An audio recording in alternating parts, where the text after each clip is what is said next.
So this is politics and bullshit, everyone. But this is a special episode because it is Mental Health Awareness Week. So we've invited some special guests in to come and have a. Thanks for having me. I'm joking. We've invited some people who actually know what they're talking about rather than hearing from us who don't know very much. So I'm Aaron. Greg. I'm Steve. And I'm Judy. Last but not least. Last but not least, never least, Judy. No. Definitely. So thanks for coming down, guys. Just so the audience know, we'll start with you, Steve. Give us a bit of background in what you do. Yeah, okay. I've been working in mental health now for, I think it's about 18 years. Okay. Probably not as long as some of my colleagues, but I joined the NHS in the late 80s and then left that, did something completely different, then came back into it through interest, I suppose, and experiences of myself, things that happened to myself and friends, and just I suppose developing a passion around how important it is to actually recognise and work with and support people's mental health, really. So I ended up in drug and alcohol services, Okay. and then came through from there, and I've been working as a psychotherapist now for probably about 16 years, something like that. Nice. 16 years. Yep. Is there a link between drug and alcohol and mental health, or is it cause and effect? Sure. Are people who suffer with mental health turning to drink and alcohol to self-medicate, or is it the other way? I would say it's chicken and the egg, which Okay. came first. What you got is some people who might have mental health difficulties will use drugs and alcohol to self-medicate to ease the pain, or it might be that drugs has taken a grip with somebody and it's developed into mental health difficulties. I would say that the majority of people that I work with when I was in the services, I would probably say about 90% of them had experienced some level of trauma, the majority in childhood, Yes. that have then reached out to drugs and alcohol and that community, because it's a sharing community, probably for the wrong ways and for the wrong reasons, but it's yes, there's a very, very strong link between drugs, alcohol and mental health for sure. Okay. Yeah. And Judy, what about yourself?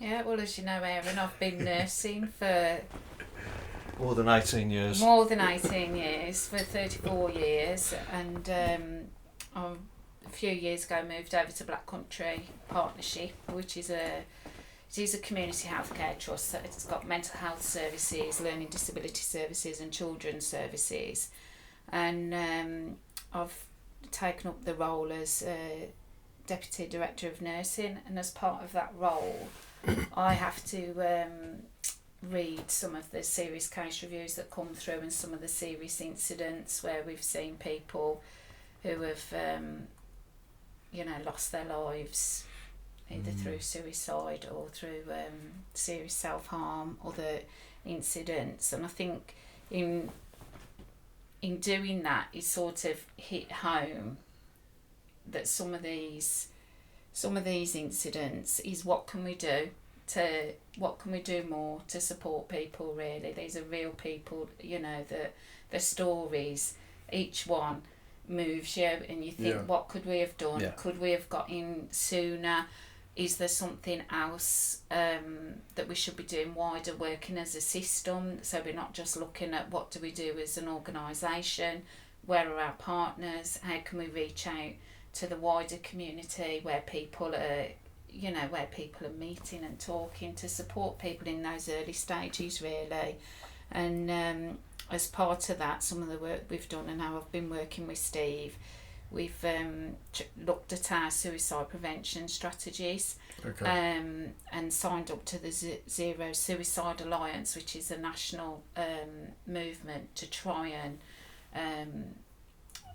get to zero suicides. That's the ambition, because it's actually an avoidable death. It's an avoidable death. Okay. And I think the aim is working together, across all of our systems, voluntary groups, community groups, we can make a difference, but it has got to be a whole movement. It can't just be the NHS or social services. And I think it's really great that you've allowed us to come today to talk and reach people that might not be accessing any services but might be feeling, low or depressed and not knowing what to do about that or who to talk about. Yeah, they might be feeling isolated. So we're hoping by doing this today we'll be reaching out to a wider audience, really, not just people who come into services. Yeah. Because people who come into services, I know Steve's got some of the statistics, but it's actually only a third of people who kill themselves are known to mental health services. So that's actually 2/3 of people who don't access any services, who take their own lives, and those are the people we want to be reaching as well.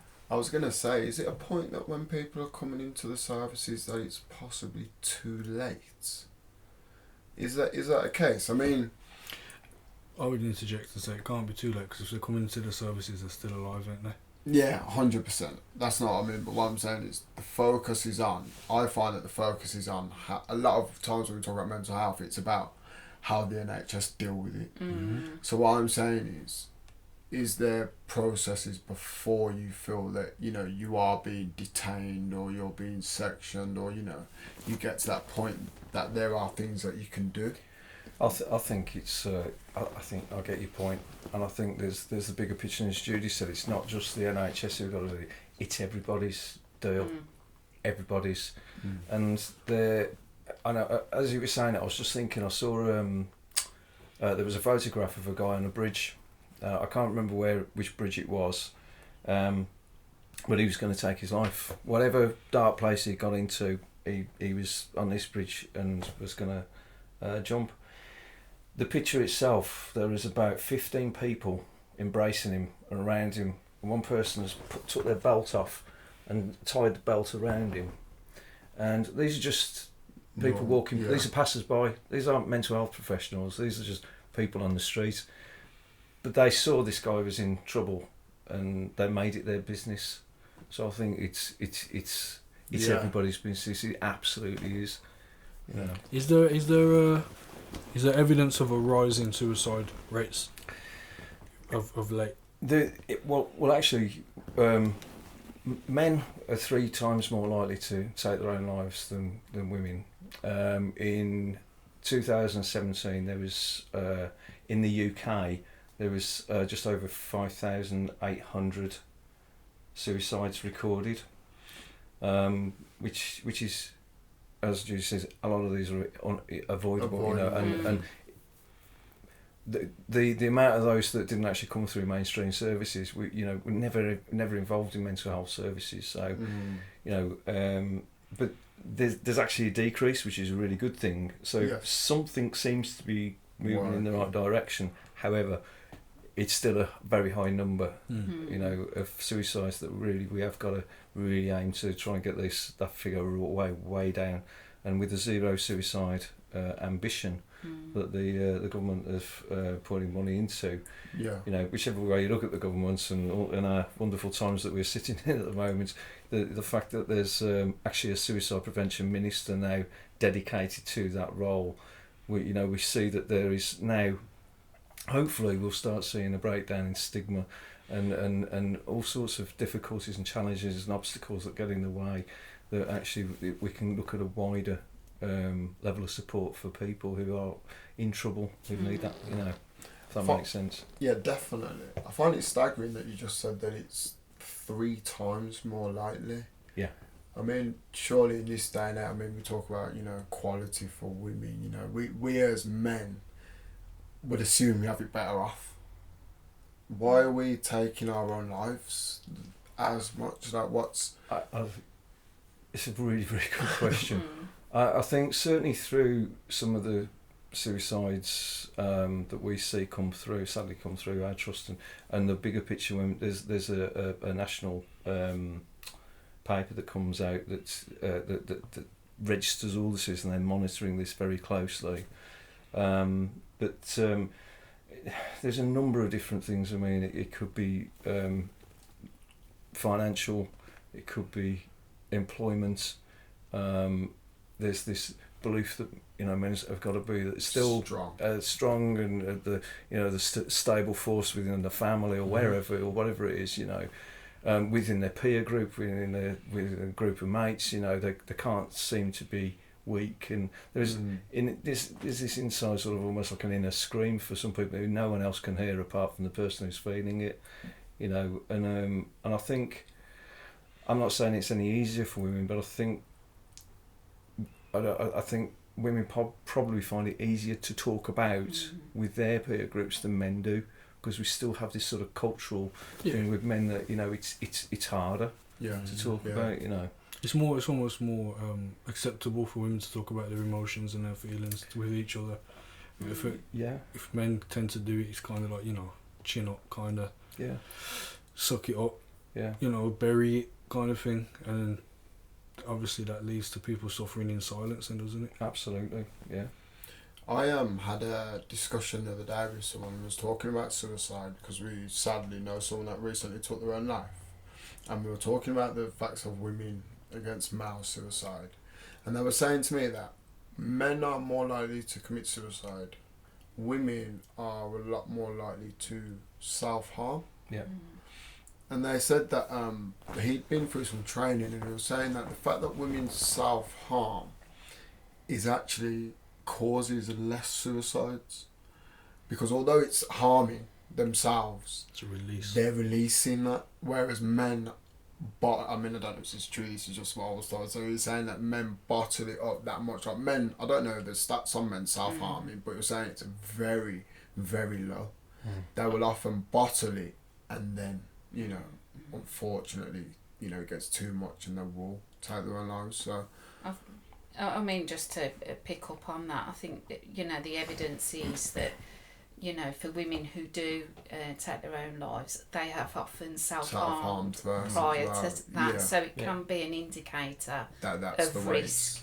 That if you know somebody that is self-harming, that is a risk factor, and potentially it could lead them to take their own life. So it's a difficult one, but I know when you do talk to some people, they do say the self-harming does release some emotion, but we would see it as a definitely still. So if you know someone self-harming, raise it. There is very, and it's very widely evidenced, there is a very strong link between self-harm and suicide. So it is an urban myth, I think.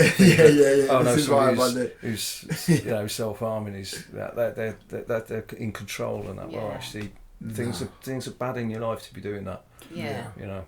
What are the forms of self-harm? Like because I know obviously I've seen incidents where people have cut themselves and things like that. Are there other forms of it which aren't as obvious, or? Some people will choose to sort of cover and hide for they might feel shame and they just can't share their feelings. They might feel very isolated in their family or in their peer group or wherever they are, and suffering in silence, as you mentioned earlier. So they could be discreetly cutting themselves. Drugs and alcohol itself is a form of self-harm, that we sometimes forget about because it's socially acceptable, isn't it? With drinking, it's that somebody's gone out, on a session with their mates, but actually that session could be something for a very different reason. 100%. I feel like when I was going through my depression, drugs and alcohol played such a major role, because it was like, it's like you say, when they say self-harm, people automatically feel like you're cutting yourself, but it was really a case of just escapism and almost hitting that self-destruct button. Whereas, I didn't want to harm myself like physically, but because I didn't really know what was going on mentally, I think drugs and alcohol just kind of obliterated that. So it kind of obliterated my sense of self-worth, which is just as damaging. And that played like a major role in it, so I can see that completely. I think there are other. I don't mean to sort of like go to an extreme, but I remember working with a guy who was in and out of prison. He was in Birmingham prison a number of times, and he was swallow batteries, glass, razor blades, all sorts of things. Really? And really, people talk about this as a cry for help. Actually, it's not a cry for help. It's actually trying to say, I've got a mental health problem. Please don't judge me and do the same to these other guys who don't seem to be suffering. We don't know whether they are or not. Yeah. But it's taking things to another level at sometimes. And he went unconscious and had to be resuscitated at one point because the amount of stuff he ingested and he nearly did kill himself, and that would have been a wasted life as many of them are. That could have been stopped if people had listened to him and took heed and thinking, why are you doing this? But because he was incarcerated all the time, they were just saying, oh, he's a trouble causer. He's doing this for attention and that.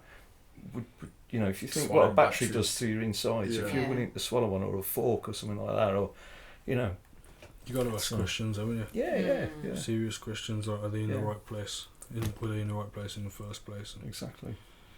I feel suicide's like such a delicate topic as well. People really don't like to talk about it because as soon as you mention suicide to someone, like I've had a family member who's committed suicide, and it's like if you mention it, like I don't actually like telling people they commit suicide because I kind of feel like it's kind of weak for you to do that, which is really, when I step back and think about it, I think how hard it would be because I know personally for all the darkness I've been through, I'm not that strong to be able to do it. I would be I don't want to say a coward, but I couldn't take my own life. It's just as simple as that.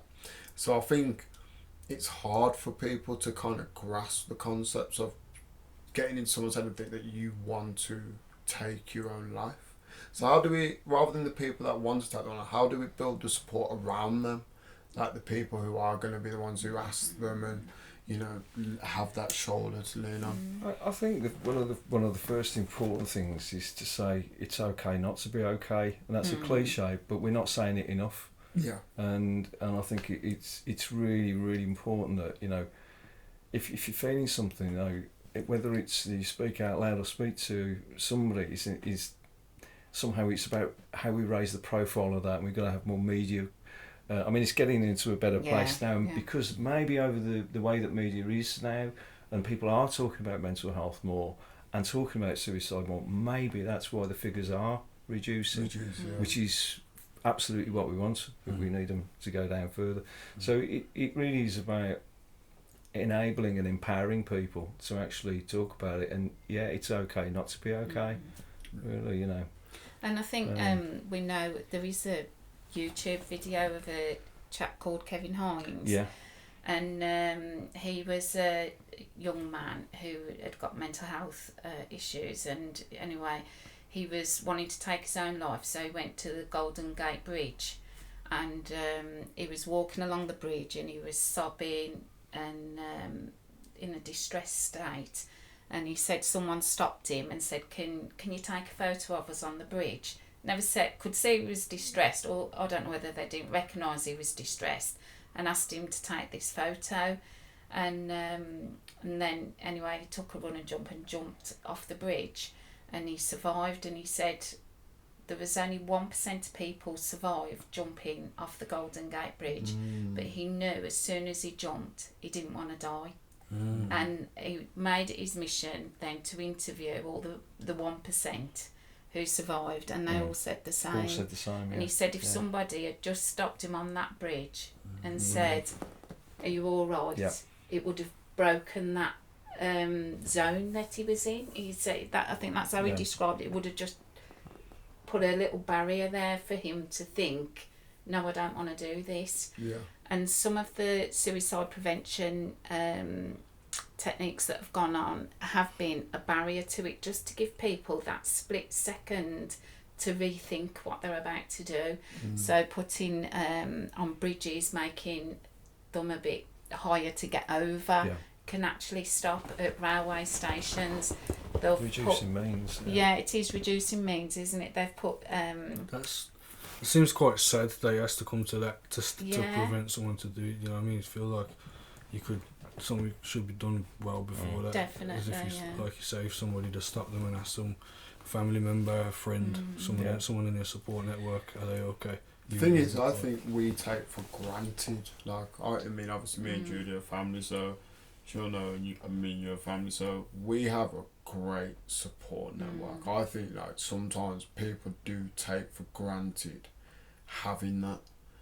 Because I often think, like, when people are down, and, you know, I can turn to one of many people, but some people just don't have that at all. So I think that's one thing, like, when you do have friends, it is kind of important to ask them how they are, because again, you don't know when people go home, the mum might not be there, the dad might not be there, they might not have any siblings, so it is kind of just being aware of that as well, I think. Yeah, further to that, when you were saying that the government are releasing funds to kind of widen their reach as to how they're reaching people and preventing it from happening, what sort of things are being put in place that weren't there before? So a lot of this is focusing on inpatient. So the original sort of plan was to anybody coming into inpatient services, so they're in mental health inpatient wards, is to ensure that there is zero suicide and all of those, but it's going wider than that. So there's the main drive at the moment is for those that are in, and correct me if I'm wrong, Judy, but they're identifying particular areas that we need to really focus on as mental health providers. But I think as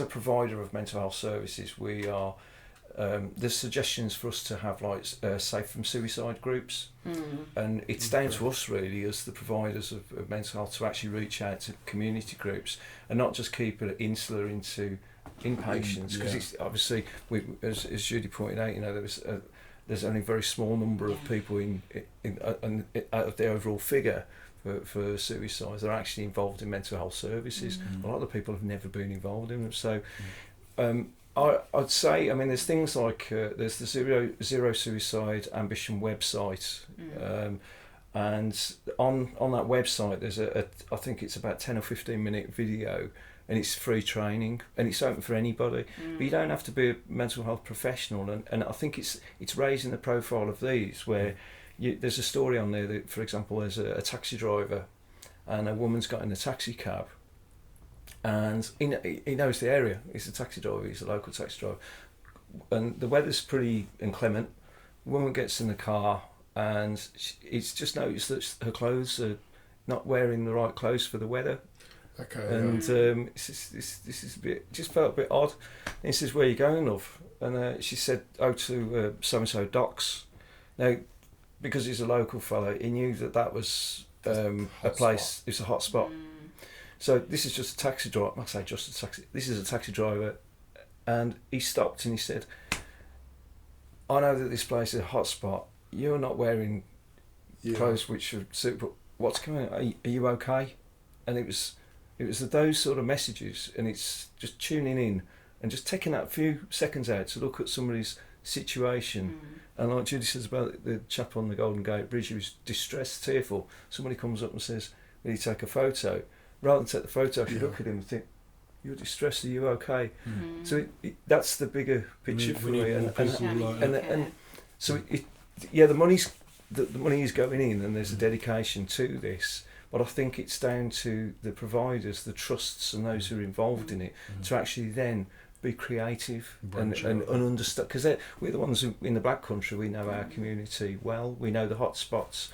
You know, I was based in Wolverhampton quite a long time, and the Beatties car park in Wolverhampton, that was a renowned hot spot, and Samaritans actually put a telephone up on the car park, and it was just a direct line to the Samaritans. So if somebody went up there, they could pick up the phone. And now, I mean, they've done some work up there, so it's very difficult to reduce the means, which is really good. So there's lots of stuff that you got to get to know your community, and you know, as a provider, it is like really supporting that community and sharing as much as we possibly can. The other thing that's interesting, the new minister. Yeah. Was it Jackie? I'm not googling anything. It's all right. We can fact check. You can fact check. Anyway, there's a minister for suicide, and her work is trying to bring the government departments together to work to reduce suicide. So people like the Department of Work and Pensions, a big issue for people is debt. And you know, we've heard about the trauma of universal credit for people. So that I was at a conference last week. Jackie Doyle Price. I said Jackie, didn't I? You did.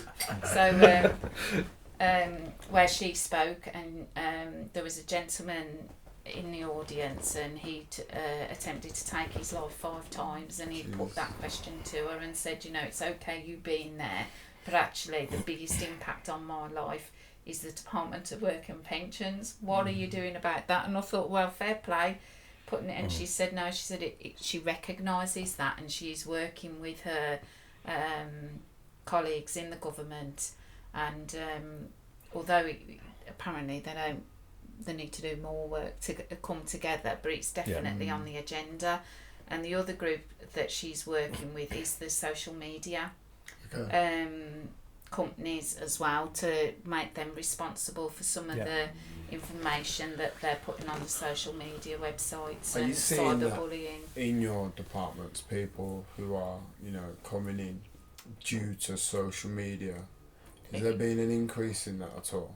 In younger people, I would say so. I think that there's certainly evidence that we're seeing that people have been researching means, and it's available. You can put anything in there, and it's shocking, really. What is just so few buttons on Google, and you're into some really pretty unpleasant stuff. And if your mindset is you've gotten to that place that you think, I just cannot see the point in moving on. I feel hopeless. I feel helpless. There's nothing here other than this. It's easily available. So it's widely accessible, sadly. And I think, Judy, you know, for young kids, you know, we've seen a lot of teenagers who are taking their lives. What are the ages like? What ages are people tending to? In stats times, I mean, because I'm guessing you're not getting like young kids. I don't know. Do young kids commit suicide, or is it? Is it usually around like exam age and college and university? There was a young girl I think last week who had been bullied. She took her life. Might have been a different one that I saw. I saw another one where there you go. She was struggling. She was on quite a good a prestigious science course. Yeah. She was worried that she wasn't going to make it through the exams, and she'd been to a doctor several times, and she'd been to various people, and they'd offered her medication or whatever, but not really any kind of support. Yeah. And she ended up taking her life, and then there was big questions about, well, why wasn't it addressed? She said she was going to take her life, and she took her life. Why wasn't it addressed? And that leads me to the question I was going to ask. When you said the ministers are working together, what about the education ministers? Like, are they working with the schools as well? Yeah, the schools. I mean, the schools have support as well, and it's important that everybody's involved. They have their educational psychologists, and I know I go to a suicide prevention stakeholder forum in Wolverhampton, and we have representation there from British Rail, because a lot of people take their own lives on the railways.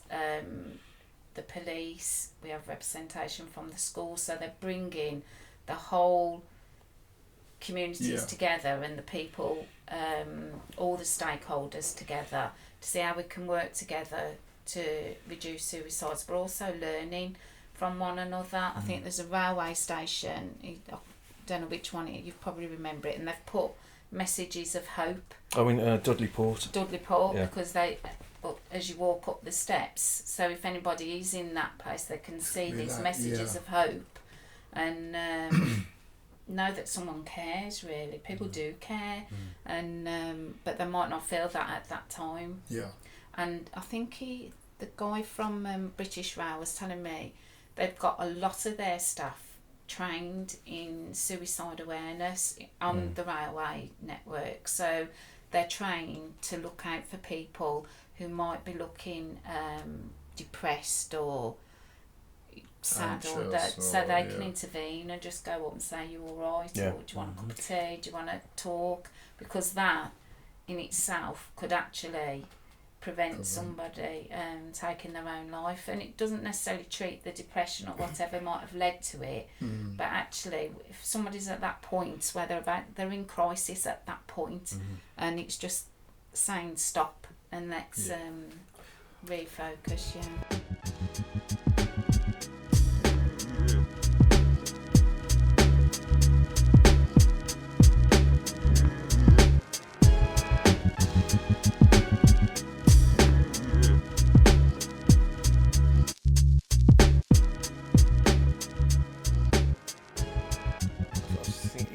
We took notice, because the majority of I was at a train station the other day, and there was about 60 people, and they're all like this. Yeah. You know, and if we took our heads up and actually looked up, and it's very easy to see somebody in distress, very easy, because they stand out.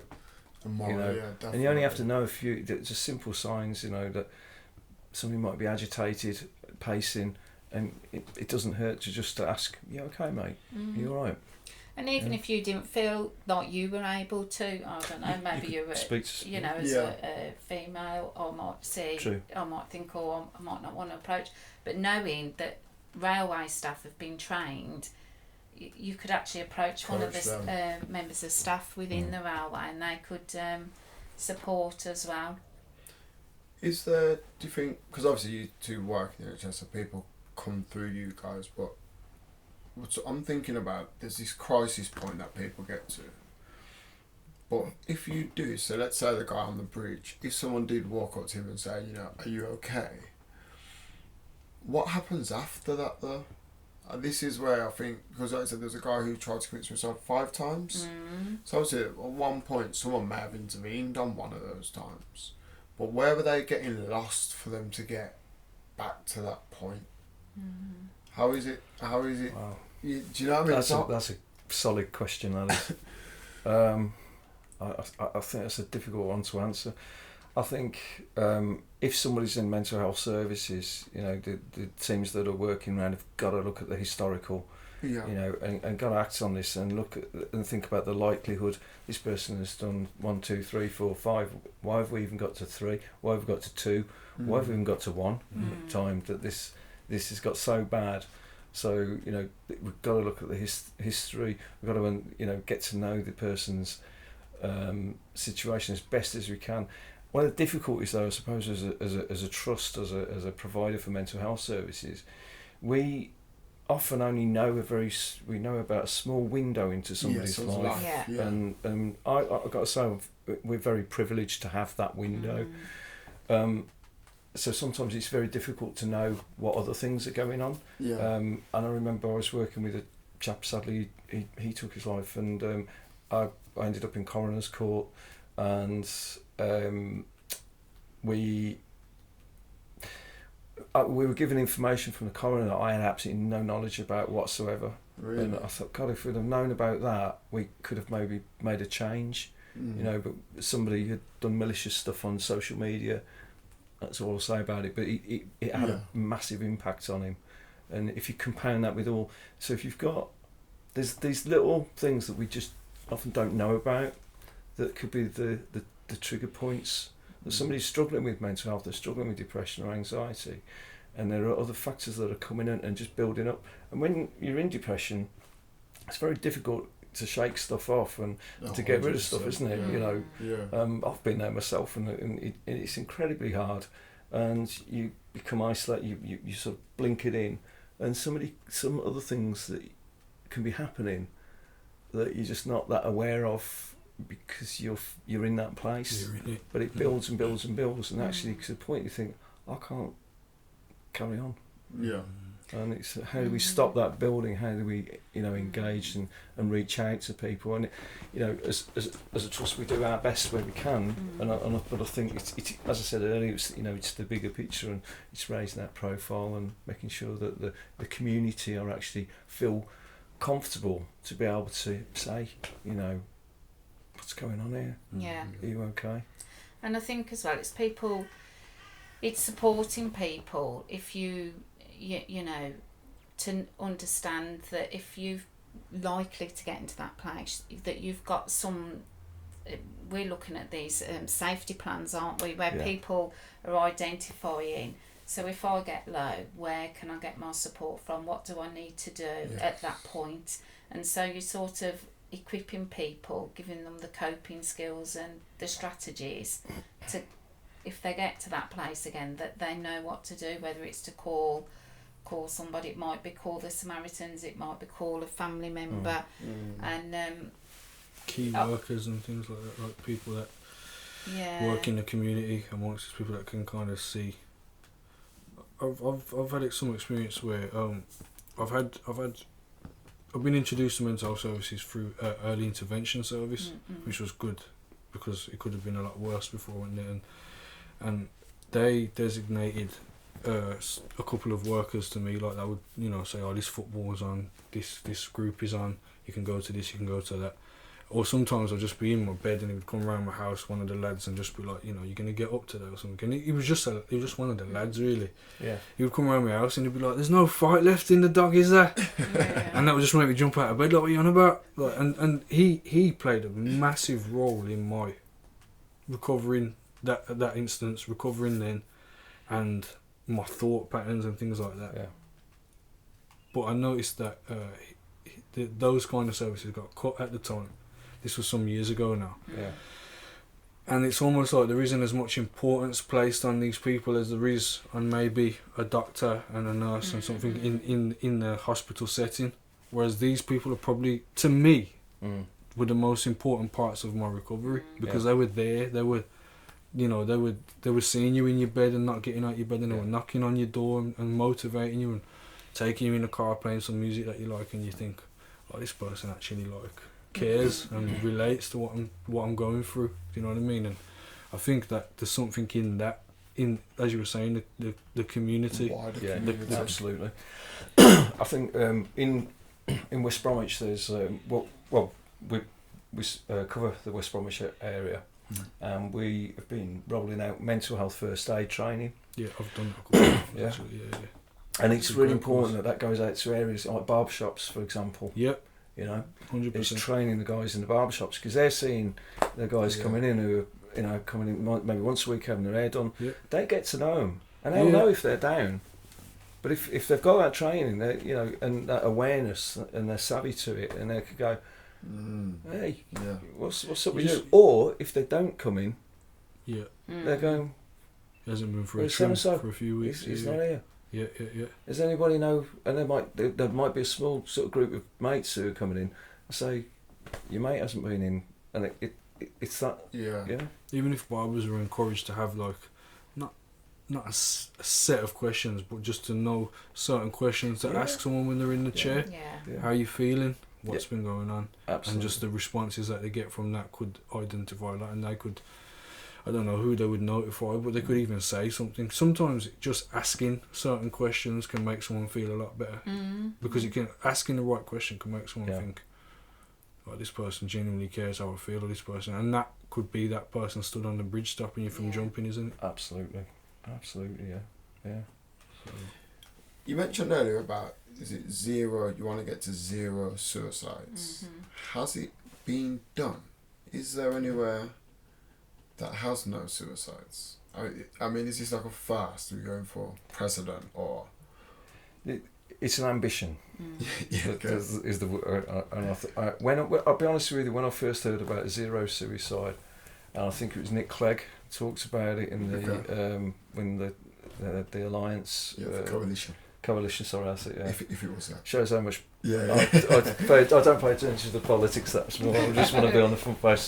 Conservative solution. Yeah. But I'll best of luck with that one, mate. 0 suicide, really? You know, but and that's the thing, is like we just don't. It's very difficult to know where somebody is, and there could be somebody who's got, and you see someone who've got everything they need. They've got a wonderful family, but for whatever reason it is that there's something going on in their life that they're just not happy with, or they can't deal with, or can't cope. Just something is happening to that individual, and you know, they might become a statistic, which is what we don't want to see. But so I was really, really sceptical, massively sceptical, and it still a bit of me thinks, okay, this is an ambition, and I suppose I feel very passionate about it. Yeah. I know Judy does too. Yeah. That's why we're here.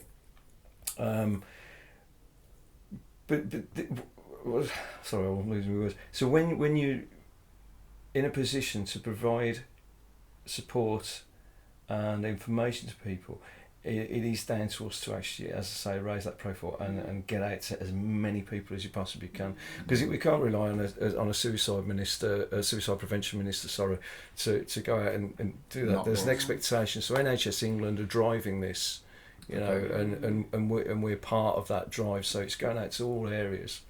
And I was just going to say, one of the things they said about the zero suicide at the conference was that we shouldn't be afraid to say zero suicide, because if we say zero suicide, absolutely. Are we going to say, well, it's okay, we'll go to 5%. Yeah. So those 5%. Yeah. What about the 5%? Exactly. Yeah, and actually, it's an avoidable death. We can avoid this. And so therefore it should be zero. Yeah, it's a very positive message as well. Saying we want 0%. That's like saying to everybody, we care about all of you. Yeah, you know what I mean? It's just in itself, just that statement, we want 0% suicides. It could uplift somebody. Yeah, because one life's too many. That's their strap line, really. I'll be honest with you, I've lost too many friends through completed suicides over the years. And I way too many, and I look at each and individual one. I knew each one very, very personally, and I'm talking into double figures here as well. I'm coming back from the age of sort of 14. I'm 52 now, so I mean that span of there's just too many. Every single one of those, I know that they could have been avoided, but every single one. So I knew the individuals personally. Yeah. But there was just not the right, at that point in time, there was just not the right help or somebody there to say, are you okay, what's going on? Do you want any help? Is there anything I can do? There's simple little lines like that could have made a change dramatically, and as Judy says, every single one, there's just people I knew, so all the other ones, all of those were avoidable. They are, We've talked a lot about people committing suicide and trying to stop, like the means by which they do commit suicide, or the support networks. But what about the actual people committing suicide? Well, commit is that the wrong word? Sorry. Well, I'm just going to say. It's worth saying. Yeah. The word commit suggests that it's a crime. Right. Okay. So, which it used to be. Suicide is no longer. It's not. What's the right terminology to use? Well, there's a few debates on it. I mean, I said completed. Okay. But a lot of people who are working in the suicide prevention work do use the word completed suicide, attempted suicide, completed suicide. But the word commit itself, or death by suicide. Death by suicide. Because I think even now, I've heard as well some things around completed suicide. It sounds like that you were successful. Yeah. Actually, Okay. So there's that. And also unsuccessful, and that almost says that you're a failure. Yeah. And if even things like that can be so sensitive. And if you're sitting in front of a psychiatrist and say, well, you this is an unsuccessful suicide, and you can sit there thinking, okay, I'm worthless. I'm going to make it a successful one. Thanks very much for that, for reminding me of what a failure I am. Well, I know a girl who did try to commit suicide, and she didn't. Complete it. Yeah, she didn't complete it. It's not a crime any longer. That's the point. Yeah. So she didn't. Anyway, she didn't die. But she was sitting there and literally saying I can't even do that right. And I was sitting there thinking, no, it's a common thing that's said. Which is crazy in itself. I mean, but sorry, I forgot the original question I was asking. So the people that actually are trying to take their own lives, how do we build resilience in these people? Because again, I actually, when you're talking about it, over the years, it sounds so bad, but I'm actually forgetting the amount of people that I know that have taken their own lives, and now we're talking about it, it's flashing back to me. I actually know quite a few. Yeah. And there was one tragic case where a girl was being bullied at school. And this girl, she's a beautiful girl, nothing wrong with her, and it was just, from what I gather, was just jealousy, playground. But it really affected her, maybe in ways that, it wouldn't affect others. Like, you can have banter with people, but this really affected her. And I remember getting a phone call in the morning saying that she took her own life. And I was like, I can't believe that. Like, what? How do we help to build the resilience in these people? And is it possible to? I guess I'm asking, is it always ill mental health that causes it, or are some of these people not of ill mental health? I think mental health doesn't. It's part of it, but it doesn't have to be the primary point of it. It's, and it could affect any one of us, and I think that's the thing to know. At any point, our life circumstances could change, or something could happen, and we could all find ourselves in that position. I don't think anybody's immune from it, and I think that's why when we talked about these safety plans, almost like who you call if you were having a bad time. And I saw something on the it probably was on social media actually, that if you felt a bit under the weather physically, you wouldn't hesitate to go to your doctor. To say, I've got a bit of a sore throat. But with mental health, or if you're feeling a bit depressed, it's almost like people wait until they are so unwell before they seek that help. But it should be okay to just go and say, I'm feeling a bit blue, or there's Healthy Minds as well, isn't there? I know there's Healthy Minds in Birmingham and in Wolverhampton that you can actually just ring up and refer yourself to if you're just feeling. But we wait till we get to that limit sometimes, and we shouldn't. There are preventative measures that can be taken. There's a huge amount of resources out there, on the internet that's widely available. A lot of free stuff, free information, and a free training. I on the Zero Suicide Alliance website. I think that video training is absolutely brilliant. I've done it myself. I think it's really good, really helpful, and it's not complicated. It's not medicalised. It's just these just normal people just talking, but actually just being able to empower themselves to pick up and see those nuances that people what we're saying. There's traits, there's behaviours that might be it's just tuning in. Time to Change do I don't know if Time to Change is still going on. I believe they are. They do a Time to Talk Day, don't they?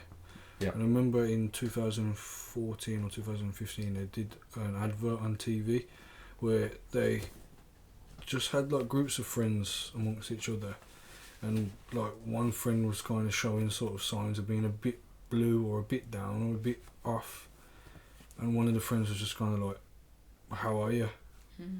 How you doing? Do you want to go for a cup of tea? Just little things like that. Look, if you look at people on social media, a lot of times there's probably people that are thinking about taking their own life, or they're in a dark place. You can see signs of it through social media, and maybe if we approached those, if we took it on each of us took it on ourselves to approach one of those people and say, "Are you okay? Is everything okay?" I've done it myself several times. Like there's people that I've gone to school with, and I've not spoken to them since I left school, and we're talking like nearly 20 years or something since we left school, and I've approached them, not spoken to them since then. I'm just like, "Is everything okay? Do you want to meet up and talk? Like I've kind of been through what you've been through. I might be able to give you some insight or something like along those lines, or even just saying, do you want to meet up for a cup of tea, something like that." I think if more people took it on themselves to kind of have that approach, rather than just this person's losing it, or this person's I don't want to see that, and just scrolling past. Absolutely, people are quick to judge, aren't they? Just being a bit more personal. I think what you're saying is absolutely so important. Yeah.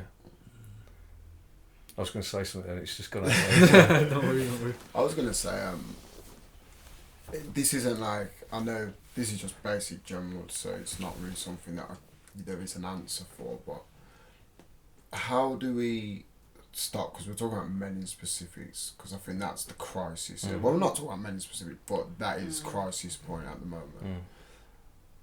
How do we make men feel that you are not, it's okay to not be the strongest man? No man wants another man to see that he's weak.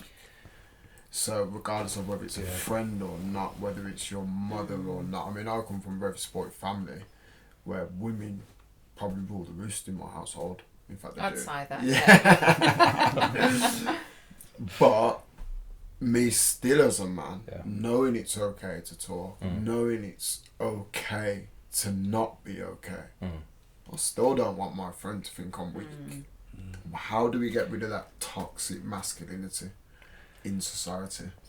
I think one of the things, I've just remembered what I was going to say, was it's about normalising, you know, and if you've experienced something, and it's not that easy to actually say that. I mean, I could say something to you, and I'd start saying it, I'd start thinking, well, actually, how much I'm going to say, am I going to disclose too much here, you know?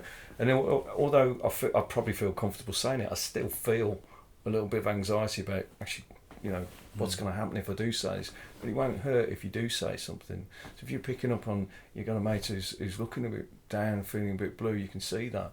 It's actually, if you've experienced that, it's about sharing.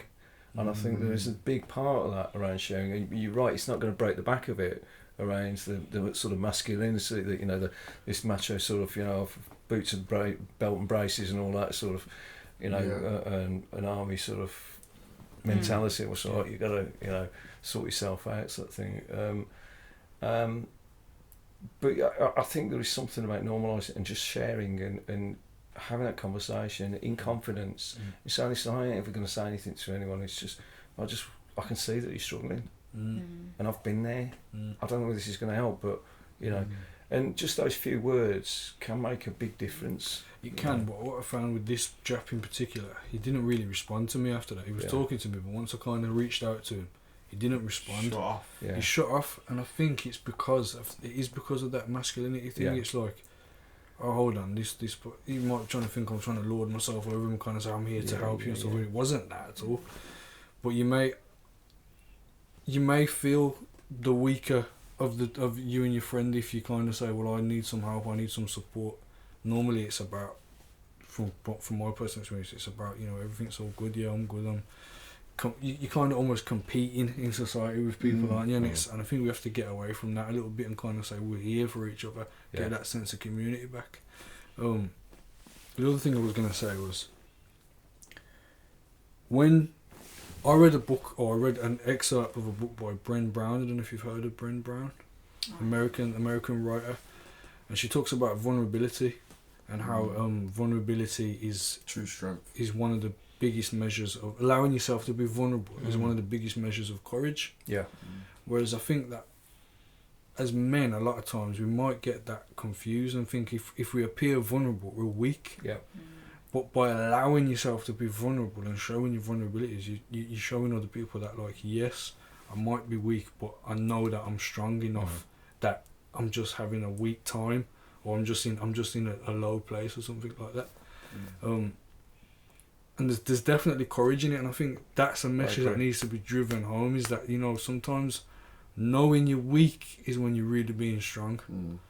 Identifying when you're weak is when you're really being strong, because you can have the bravado, you can have the banter and everything like that all day long, but when you go home at night, is that real?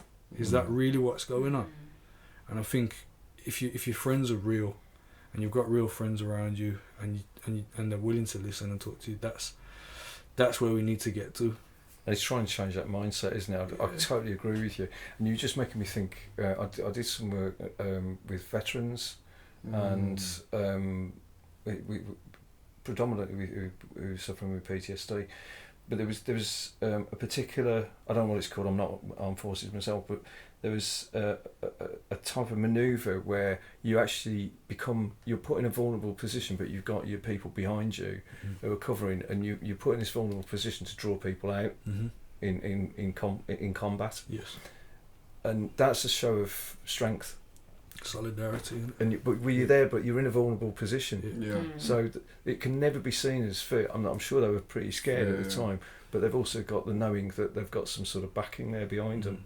And I think what you said there, I think it was quite philosophical, that is, and I'm going to remember that, and I'll be looking out for that author as well. But I think that it is about changing that mindset. You know, is it a weakness, or is it actually courage? And I think it is probably courage. You know, that definitely. You know that.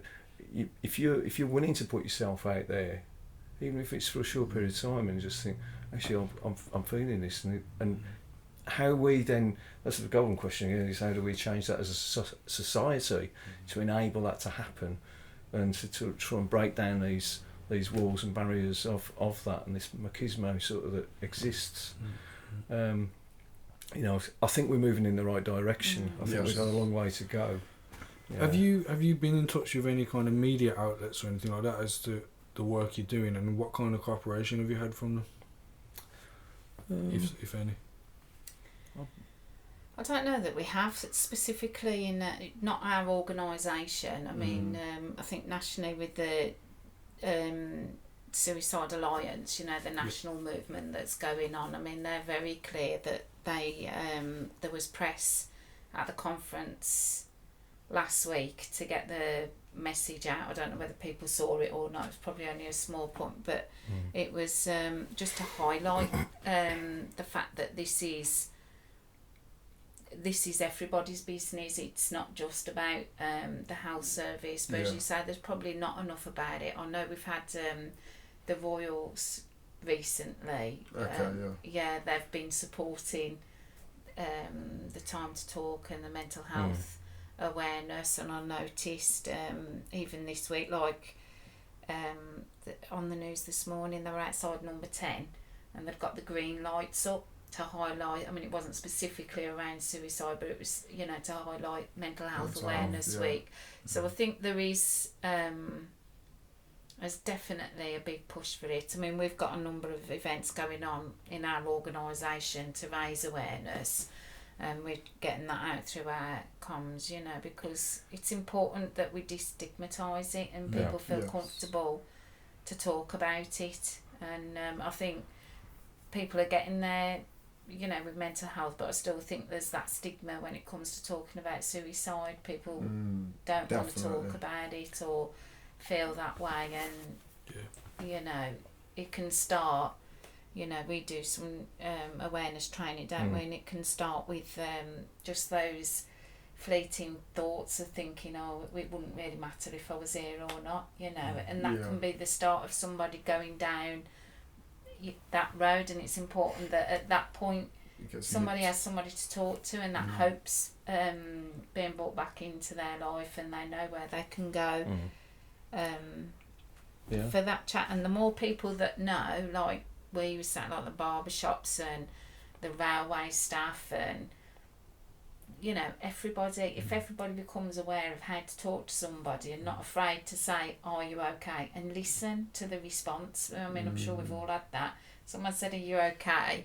And we all feel obliged to say, oh yeah, I'm fine, thanks. Yeah, but then if you got to say, well actually, and they've turned around and gone before you've got into what's the issue is. So it's about listening to people. Yeah. Definitely, because I think a lot of people could probably also feel like, you know, if they feel down, they don't want to feel like they're weighing other people down. Like I've had that a few times with friends, and it's I've not spoken to them for a few months. It's kind of like, I was just keeping my head down because I just didn't want to bring the group down, or I didn't really want to worry you with my troubles and burden people with it.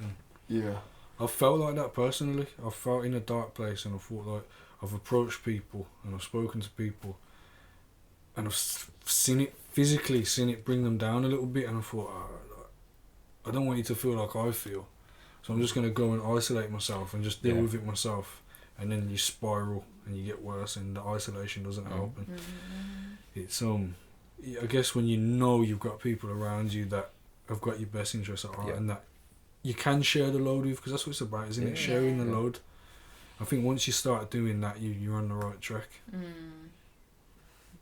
Definitely. And people might feel, you know, as we say, the more the message gets out there, you know, if people talk, and then people will know what to do with it, because sometimes people don't want to know because they're frightened themselves. So if you tell me, actually, I'm really down, you know, I think my life's not worth living, I'm, you know, having suicidal thoughts, I'm thinking of killing myself, that's quite scary for somebody then to think, well, what do I do about that now? How can I support that person? But, you know, talking about it more, making people aware of what help is out there. I could say, well, you know, have you thought about going to see your GP? Erin, have you thought about contacting Healthy Minds? Have you thought about, you know, and I can come up with some ways of supporting you. Or I might say, you know, well, do you just want to come out for a drink and have a laugh? Or... because sometimes it's not as serious as needing medical intervention. It's just about connecting with other people and bringing that connection back. So especially if you have isolated yourself, it's connecting back in with the community. Mm-hmm. Are there actually any don'ts? Is there like a thing though, you know, when you advise people, so if I did have a friend who felt suicidal, would you say, well, don't do this with them, or don't do that, or is it just everyone's individual? So I think everybody is individual. I mean, I'm not aware of any. I was thinking of you approaching your friend and they went down. I would say that's a don't. Is if somebody's approaching you for support and you go, oh God. That's definitely a don't. Greg, I'm sorry about it. I know what I mean? And I think that's because that might be the only time that you actually go out to try and get some help. And if that's the response that you get, you might think, what's the point? What's the point of me even going to anyone? If that's what I'm going to get, it's going to be the same with everybody else. So if you're in that place, that's how you start thinking. It's an irrational way of thinking. But yeah, so I mean, I would say that's probably a don't. Is when somebody you say, yeah, what's up? Yeah. You know, supposed to say, you can see the shoulders drop and there's like a sense of doom coming on their face because they've got to. So I wasn't expecting that, mate. Yeah. So maybe that's one of the don'ts, isn't it? Yeah. But we've got a way to go with it. But I think it's, so as a trust, one thing that I'm really proud about is trust that both Judy and I work for is that we have a vision and we are very passionate about that, and we want to engage as much as we can and raise the profile. I think, and the more we do that and get into the right communities, and we've been talking about community quite a lot, haven't we? Yeah, definitely. But it is really, really important. Is that one of the hardest parts? Engaging with people outside of the services already? Yeah, because there's a lot of stigma in different communities, and I remember working in the drug services, and we tried to engage in one particular community, and we were shut out predominantly because we were all white men. And I thought, actually, our thoughts were in the right place, our hearts, and we wanted to reach out, but it was just the wrong. We were the wrong people going into the wrong community at that time, and we thought we've got to sort of try and get more black and minority ethnic groups actually into the services to engage in those communities. It's you just sometimes you hit with that wall and think, well, that in itself's a problem, isn't it? Really, it shouldn't really matter if anyone's offering you help. It shouldn't really matter where it's coming from. But it does happen. It does happen. And you need to be able to connect with the person. It shouldn't matter. You want to see a kind of familiar face, you know what I mean? You want to see someone. Yeah, no, I'm saying that's a problem. Yeah, 100%. 100%.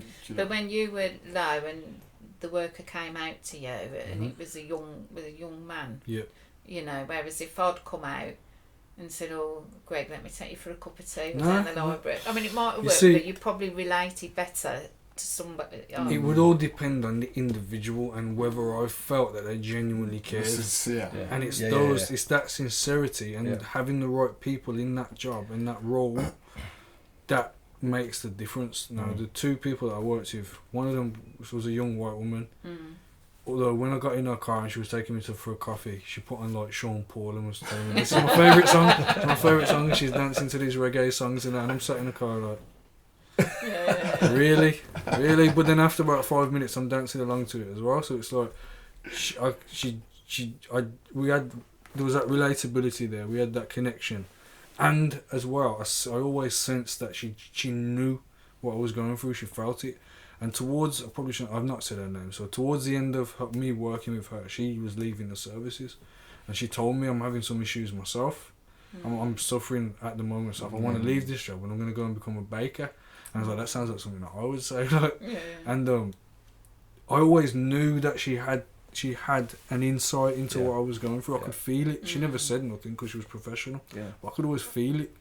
And that makes a difference. So, maybe if you're working with people with more lived experience, that might help. And getting people with lived experience to work in the service. I mean, I know there's work being done on that already. I'm sure there is, because I know someone personally that's a sufferer of having these suicidal thoughts, and he's a lived experience consultant, and the services use him, and he speaks to people outside of the service as well. So I know there's work being done with it, but maybe expanding that here. Yeah, I mean we are looking at. I mean our we have service users and experts by experience involved in various different areas within the trust. But it's something that's in development for ourselves. I know many other trusts are doing the same thing, and that is a really, really important thing. Is that engage with somebody who's that got, as you say, that lived experience that can sit with and actually, it's like the worker that you sat with, and you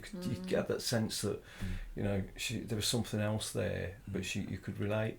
It wasn't just the Sean Paul. There was something else. It was, There was something in our eyes. I'm not being cheesy or nothing, but there was something in our eyes that said, "You know what I'm saying. Yeah. You know where I'm at. You know what I mean." If you've got somebody who's sitting there who's being prescriptive to you, just telling you this is what you should be doing, and you'll be switching off, aren't you? But if you've got somebody who's engaging with you and is genuine and, as you say, sincere, then you know the likelihood is that things are going to work. And I think I'm a psychotherapist, and one of the things that we call a therapeutic alliance. I know it's a bit wordy, but it's basically how you get on with somebody. Is the bottom line. Is if you sit with somebody and within the first 5 minutes of that meeting, it's going to tell whether you're going to connect with that person or not, and that's the critical part. And it's ensuring that we've got people who are skilled up to connect, and it ain't just the health professionals, it is the people in the barbershops, it is the people in maybe in the, I don't know, wherever people may go in the community groups, and you know. It has to be an ongoing connection as well, doesn't it? It has to be someone that you're going to see often. You know, a lot of times, I'm speaking specifically about mental health services, not necessarily about, well, even though they're connected, I've found that a lot of times, personally, I was having to explain what I was going through again to someone else, and again to someone else, and again to someone else.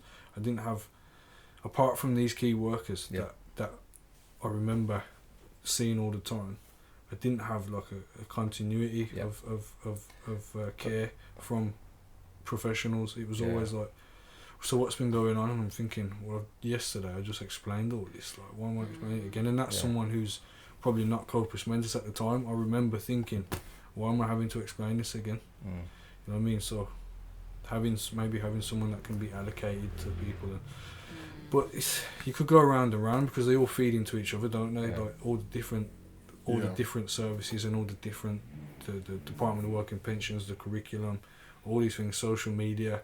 They, as you say, they all need to work together and be singing from the same hymn sheet, so to speak. It is hard though. I think with government agencies, it's a shame to say, but they are very separate. So I think once there's, because people, I don't want to say it like it sounds horrible, but it's kind of like crabs in a barrel. I feel like when there's a money, because everyone needs money to run these services, so people want their service to stand out over someone else's service. So it's kind of like we want ours to be the best.